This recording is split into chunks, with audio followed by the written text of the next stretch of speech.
Hey guys, in today's video, I'm going to walk you through a few entry techniques that you can use to involve yourself in the markets.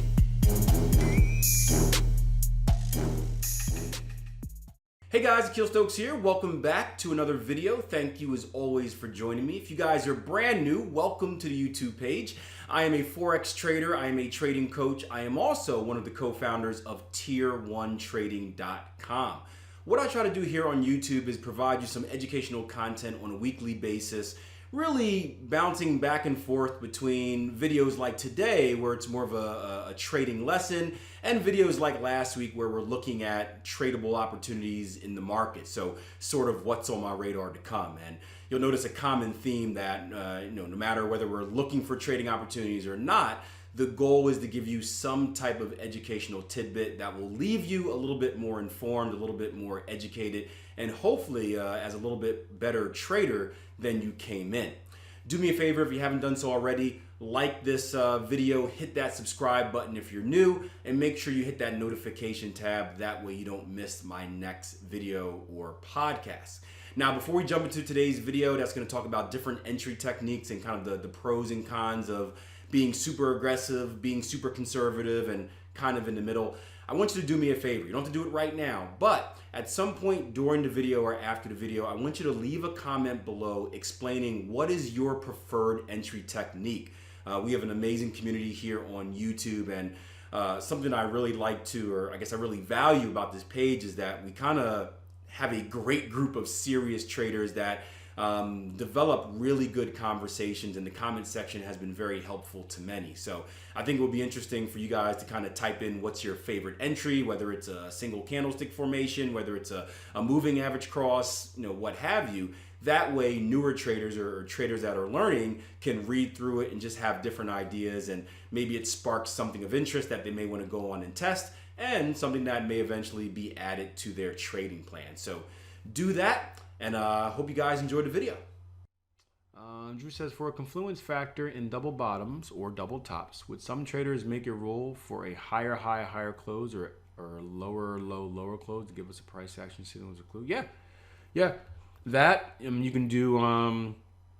We talked about this in Foundation 2. You can use. There's a few ways. If you're looking for double tops and double bottoms, let's just take this right here for example, because there's a big fat one right in front of our face, right?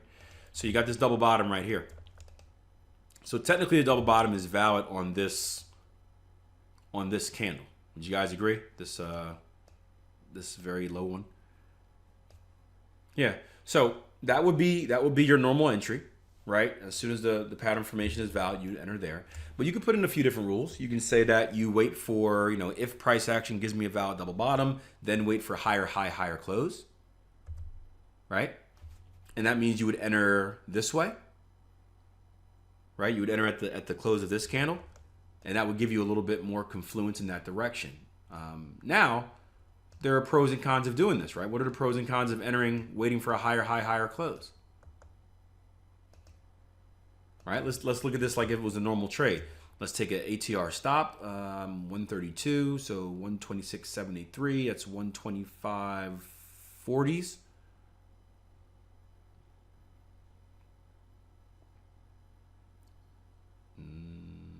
140s? Yeah. So 125.40s, let's say your stop loss is right here, right? So initial double top, you're looking at something that looks like this. Now again, this is every situation is different, but just I like it because it provides an extreme example of kind of what the pros and cons could look like. It does provide you more safety, but it also is going to do this to your risk reward. So initial risk reward over there. Your risk is now like this. Let's say your profit target was even a retest of these highs, something like that. Or let's say, you guys want to say a 3D2? Do you guys use a 3D2 for, anybody use that as a default? I guess a 3D2 wouldn't work in this situation. So let's just use a retest of previous structure highs here. So right in this area. Keep it simple. So you're going to put yourself in a scenario where your initial risk reward looks something like this.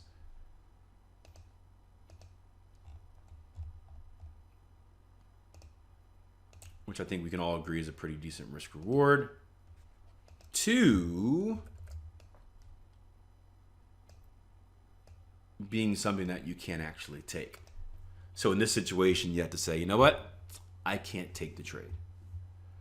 Another thing you can do is even further is wait for a breach of this V point where you don't take a trade, you don't take a double top or double bottom until we've broken that structure. You can trade it like a breakout. Or something else we talked about is using a sell stop, or excuse me, a buy stop above the candle. So instead of waiting for a higher high, higher close, right? Instead of waiting for a higher high, higher close, instead of entering just on the completion candle, you put a buy stop above that completion candle. So that way price has to move in your intended direction before you're filled, but it doesn't necessarily have to close. So it doesn't give you all of the safety. It gives you a little bit more safety than just entering at market. It gives you a little less safety than having a higher high, higher close.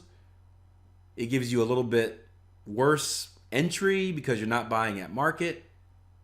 But it gives you probably a better entry than waiting for a higher high, higher close, right? So you can see like kind of the scale of things, guys. If you have your very aggressive on this side and you're very conservative on this side, right? It's kind of finding that balance in the middle. Like, do I want to lean more towards this way, more towards that way? Each has its pros and cons. Obviously more aggressive, probably getting stopped out more, probably getting a better risk reward and getting more opportunities. More conservative, probably getting stopped out less, probably getting a less risk reward, probably getting less opportunity. So think about it like this, right? On your conservative side, right? And this is just, we're just making generalizations right here. You're probably dealing with less opportunities, right? Less opportunities, probably higher win percentage. I was going to say strike rate, but that's kind of a same as less opportunities. Less opportunities, higher win percentage. You're looking at smaller targets, and you're looking at larger risk as far as just a pivot standpoint. Obviously, your risk reward or your money management strategy will decide how you're actually doing risk, if it's a consistent position size or whether you're doing it percentage based. We won't get too much into that. But that's on your conservative side. So not necessarily con, but let's just write conservative. Whatever. You guys know what it means. Here you have your aggressive. Be aggressive. B-E, aggressive. So less or more opportunities here. My wife was a cheerleader. I know this stuff. Right? More opportunities. There you go. Do we have a higher or lower win percentage? Lower win percentage, right? In general. Again, this is all just general. Larger or smaller targets? Larger targets. All right? Larger or smaller risk as far as pippage goes to your risk reward. Smaller. Now this isn't, well, in general. Smaller risk. So you got your very aggressive side over here, and you know what you get from that. You got your very conservative side right here, you know what you get from that. And what we do is, I believe I did a better job of this in the Foundation 2 course, because we didn't do it in the Foundation 1. We talked about it a little bit, but we weren't really talking about actually trading. The idea was to get you away from thinking about how do I trade and just get you away from thinking about what to trade and just in general thinking about how to trade. And then what I noticed was, this is why we called it Bridging the Gap, we have the Mastery course which teaches you all these specific strategies, right? But it doesn't really have the freedom, right? With these specific strategies, there are kind of specific entries for them. So what I want to do in the Foundation course 2 is kind of give you an idea of, hey, you can, my whole thing is make trading your own. right? I don't believe that you should just trade one single way. Euro Swiss popping up right now, by the way, too. I don't believe you should trade just one single way like a robot. You should have all the tools and develop something that works for you. So we laid out different entry tactics and techniques that range from your aggressive to your conservative. And one is not better than the other, right? One is not better than the other. They all have their pros and their cons. What matters the most is you find a way that meets your philosophy, meets your personality, and you find a way to position yourself in here for what you want to achieve.